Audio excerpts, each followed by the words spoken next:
This is beyond hopeless. We're never going to catch up.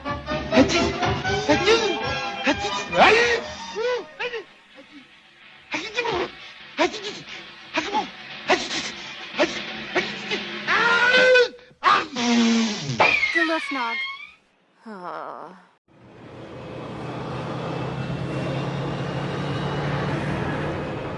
And then, after I took control of the city, I required my likeness to be carved from solid cheese. In every home.